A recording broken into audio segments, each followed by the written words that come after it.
Hello, everybody. And I am laughing because I have hit my unmute button 3 times and it didn't work. So here we go. We are ready. We are going to bring our next speaker up to the front of the stage, Mr. Stanley Black. Thank you so much for joining us today, Stanley. And we're just going to swap spots here really quick. And then we will get up and running. There we are. All right. Herb, would you please introduce our next speaker? And I now have the pleasure of introducing Stanley Black.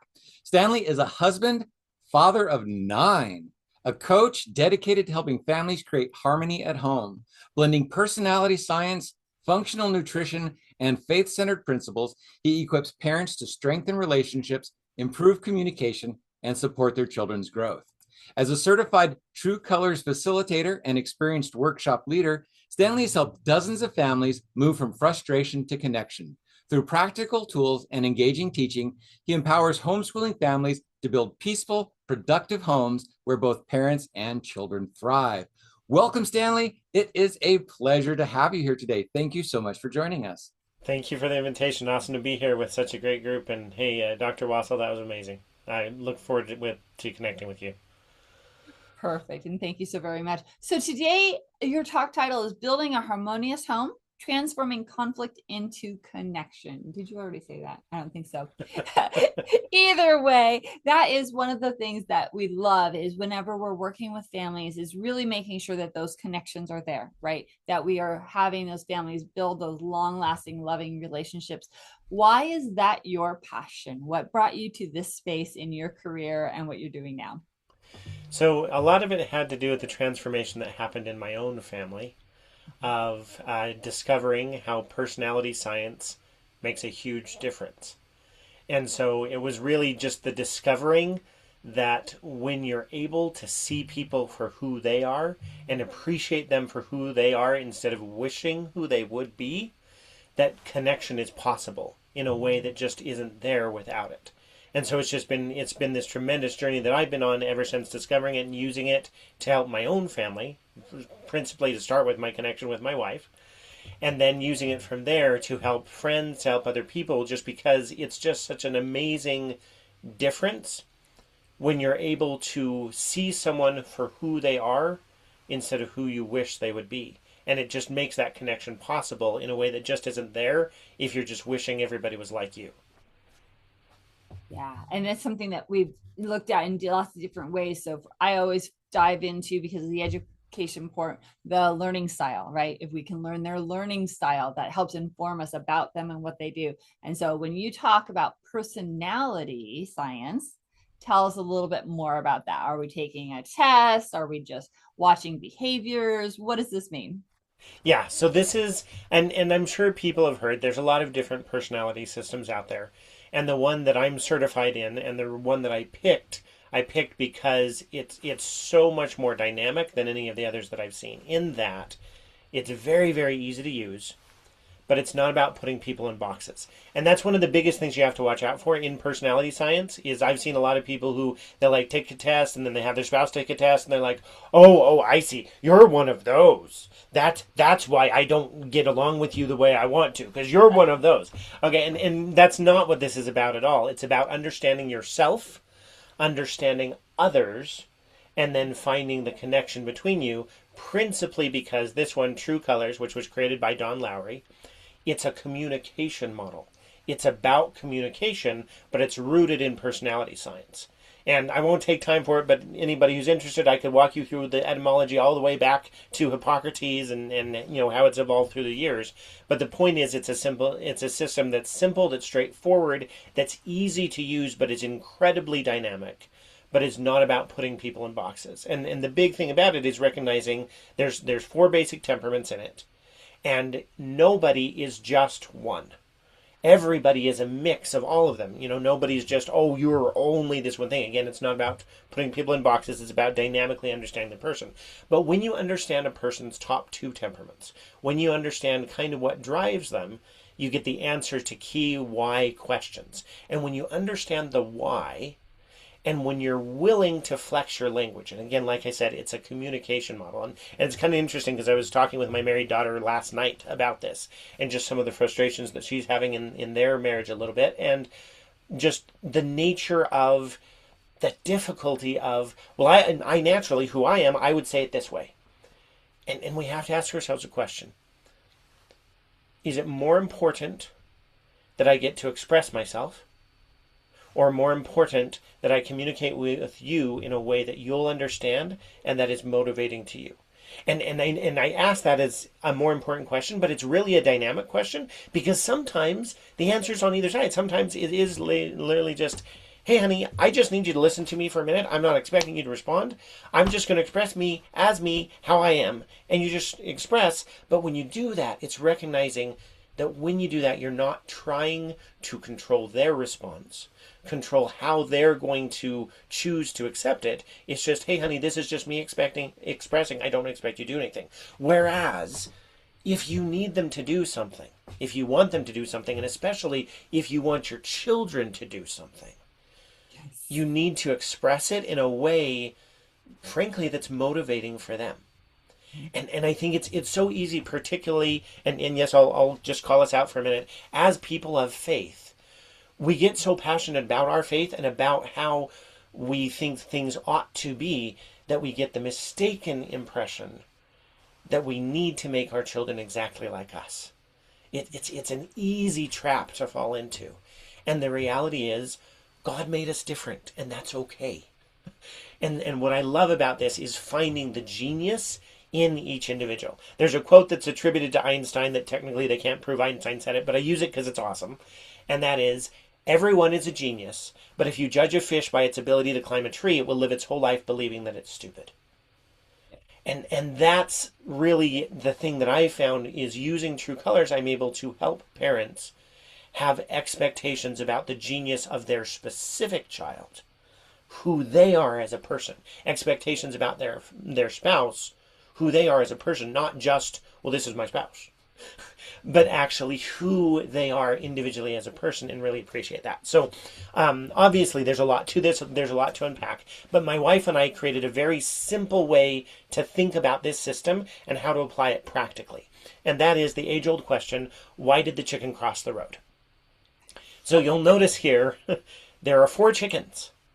And all 4 chickens cross the road. And this is where I find True Colors far superior to all other systems, because so other systems I've used, they're like, well, if you do it this way, then that means you're this. And if you do it this way, and it's, again, it's that boxing. Whereas this is not about boxing. You'll notice all 4 chickens cross the road. But they do it for 4 very different reasons. And because they do it for very different reasons, if you assume, like I did before I learned this, that all other chickens are supposed to be like me, you're very, very confused by what they do when they get to the other side of the road.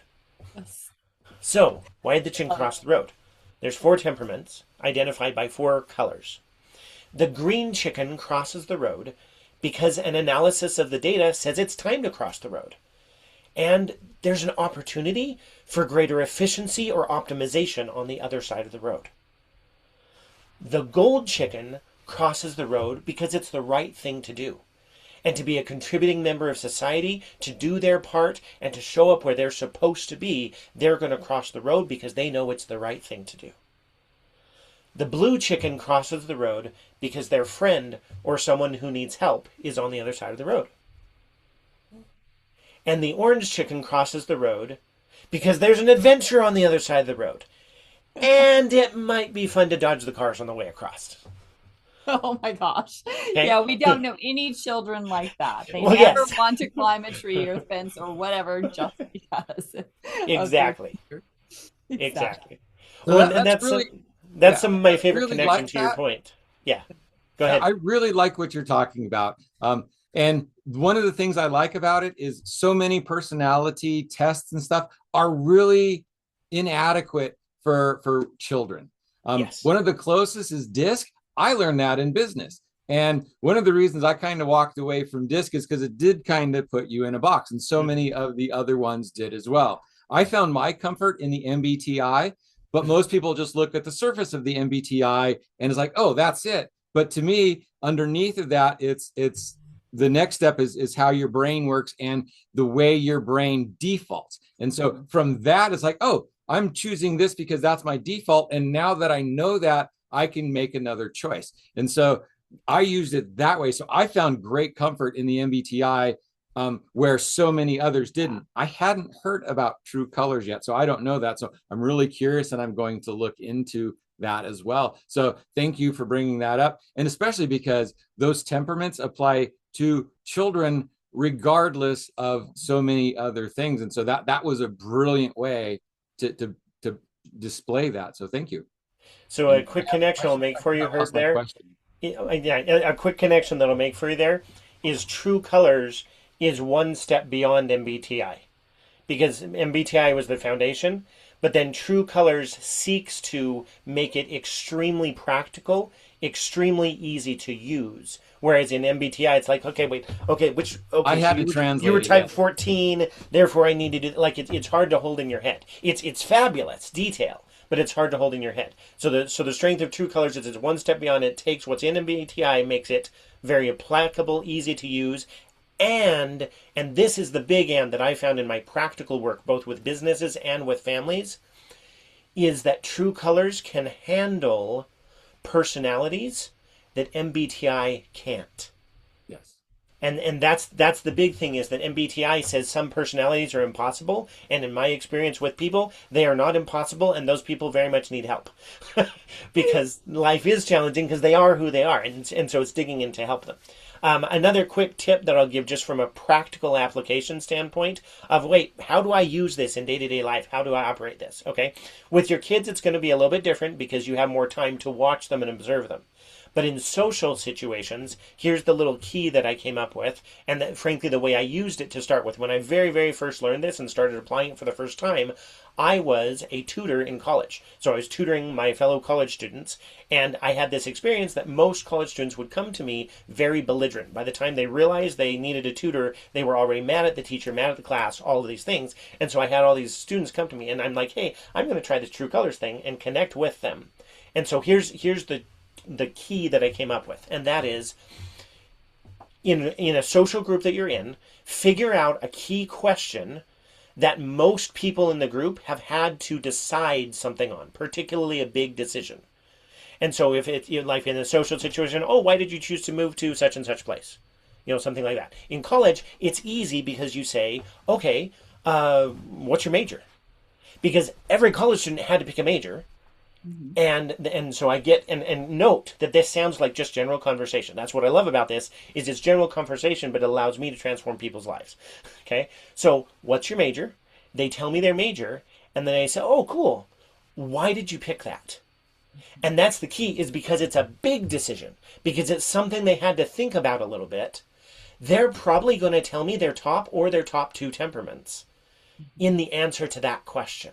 Yeah, my friend was going there. That's why I chose it. Yes. Oh, it was the right thing to do. That's why I chose it. The data, this school has this and this and this. Yes. And so right there, it's like, the fourth one, I don't remember what the fourth one is. Oh, it's an adventure. Adventure. Because this is way far away from home, and it was going to be fun, and I'm just going and try and get away and do my stuff on my own. So yes, those are just four simple questions that I could think of. Answers that would help figure out the temperaments right away from that. So yeah, that's a brilliant way to go into that. And so what that allows you to do when you're trying to help people, when you're trying to connect with people, like if you're trying to connect with your kids, whoever you're trying to connect with, the way I used it as a tutor was, as soon as I knew, based on their response, based on the data they just gave me, I made it so that I just spent the next 10 minutes explaining why this class that they're struggling in is crucial for someone like them. And here's the thing. They don't even know how I know what someone like them is. And that's the thing, is there's this magical thing of, oh wow, this tutor, he just gets me. He just understands me. I don't know how he did, but he just understands me. And oh wait, now this class makes sense. I can do this. And that was the biggest thing, is I could always turn the belligerents from belligerents into, oh okay, yeah, let's do this, by making it relevant to who they were as a person.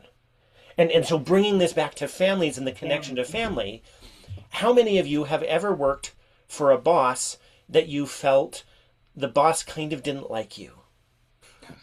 That there's just kind of this feeling of, for some reason, the boss doesn't like me. Well, here's the thing. When we don't recognize our kids' unique personalities, when we don't talk to them for who they are, well, that's where our kids are living.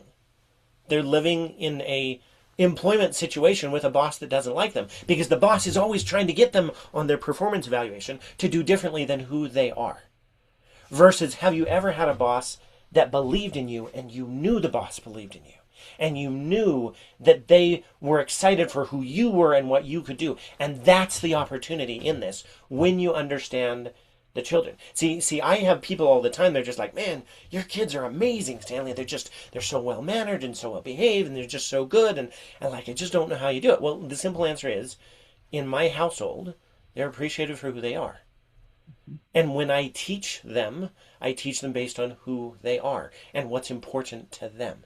And that's really the connection here. And, on homeschooling Facebook groups and stuff, I see all the time, people like, yeah, my teenage son is so belligerent. He's so, in my face. He has no respect, all these things. But I can see in the words that they're writing, even in the way they're writing, because again, as they communicate, it's a communication model. I can see, well, if I was your son and I was an orange, frankly, I would run away from you as fast as I possibly could.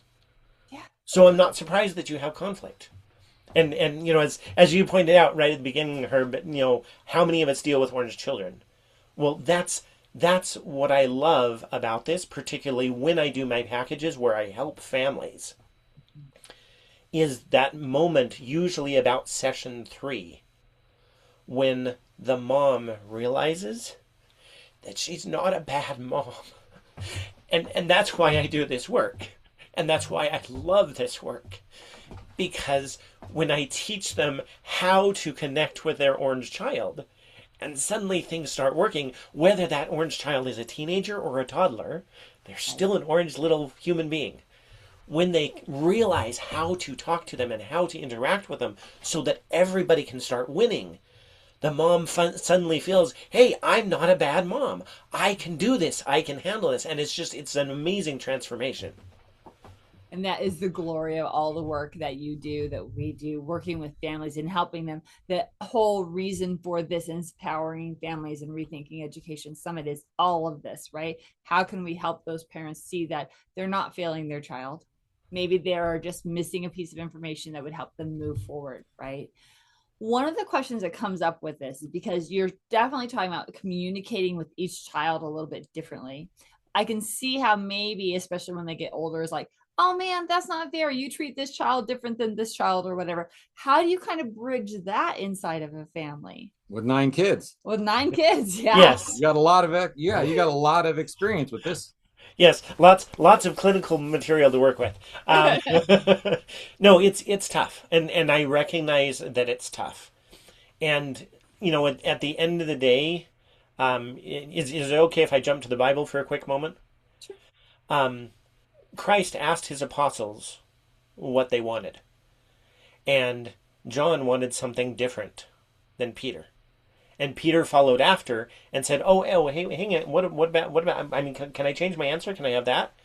And Christ said, "You're getting what you wanted, and what I told him has nothing to do with you." And as hard as it is, and as peculiar as it is in our modern equality society, you have to recognize that it's not equal. And so the challenge through all of that is yes. Here's the risk. As a parent, let's just be blunt. The gold children are easier. Why? Because the gold children want to do things right, which means the gold children want to do what you want them to do because you want them to do it. Yes. Like it's a parent's dream, because that's the child's just like, yes, yeah, that's why they're golden child. Yes, that's why they're golden child. Okay, so here's your thing. Recognizing that, you just have to watch out for the risk of legitimately treating the golds like they are fundamentally better.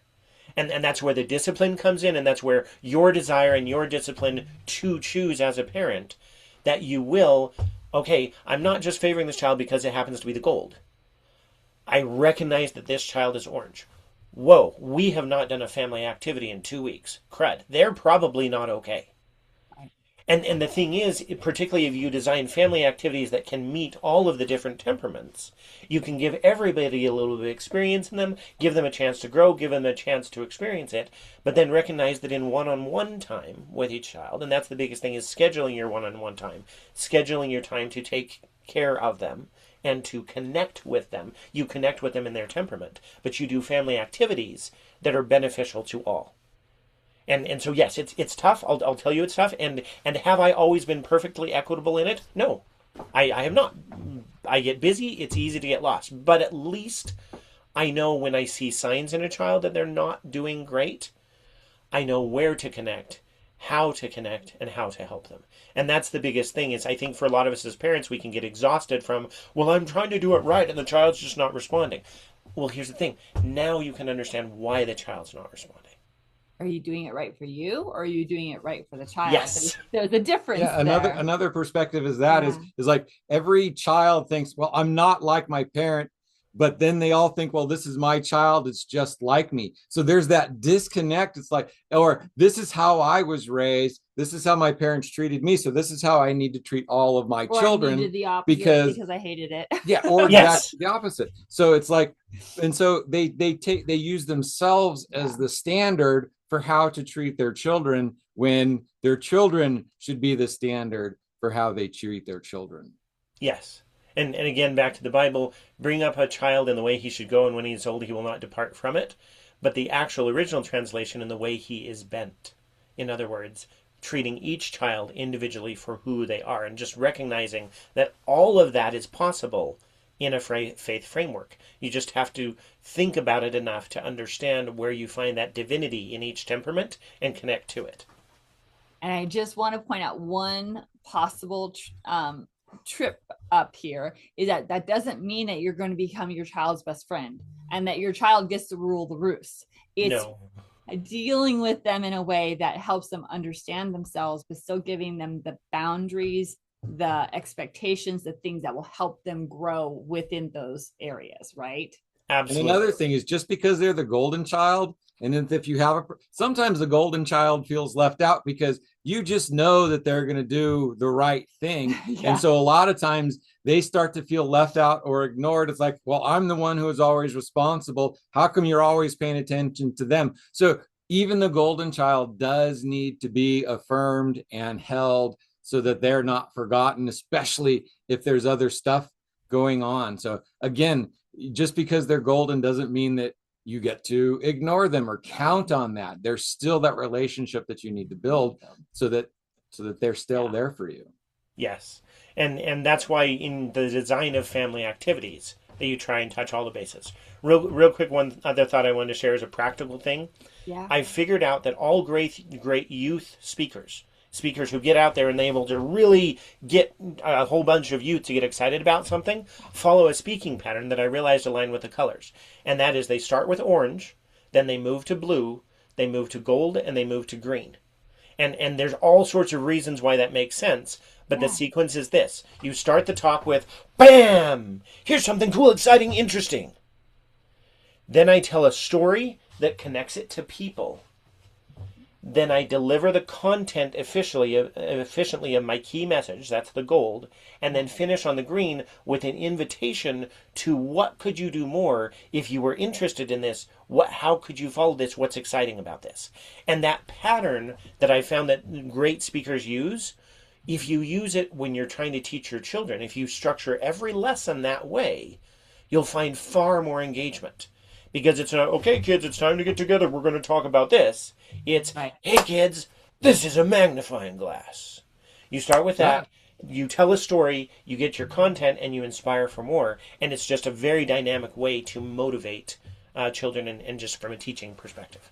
So I'm in the second half of that. So it's kind of weird. So it's like, I hear that bombast. It's like, wow, I wonder if he's going to get to something. And then you go to the story and it's like, yeah, well, that's great. And then it's like, and then you get to me and I've waited.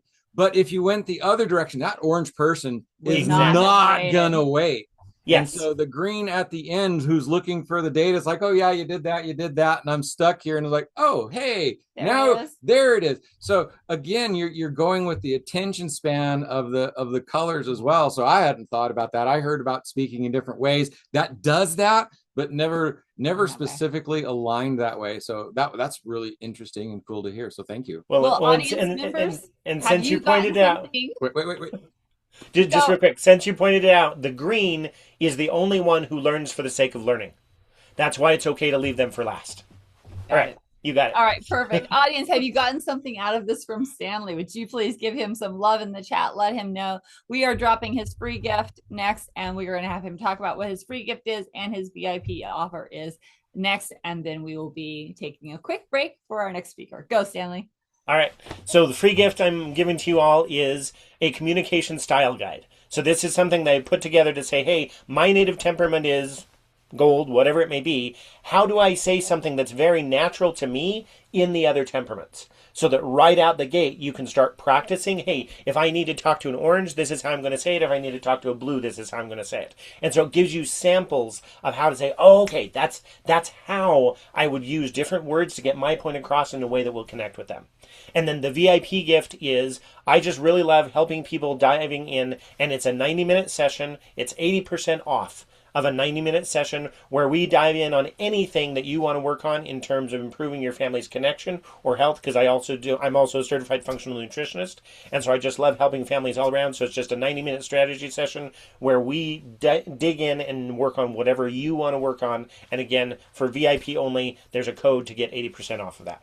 And we'll be dropping that with those people who upgrade. Awesome. Thank you, Stanley, very much for being here, for supporting the rest of the crew, and for all the wonderful information. All right. Perfect. Thank you. Okay, everybody, we are going to take that really quick break because we want to keep on time. We're trying to respect everybody's time and everything. Thank you for being there. Don't forget that for those people who came in a little bit late, I dropped the dashboard in earlier that has all the speakers in it and the free gifts and everything. Also, we are very into live conversation, right? If you have a question as someone is talking, please put something in the chat. If you have a comment about something, oh, wow, that was a beautiful thing that just connected with me, put that in the chat. Let us know, and we'll be back in just a couple of minutes with our next speaker, Dr. Norma Hollis. All right, guys, see you in a couple of minutes.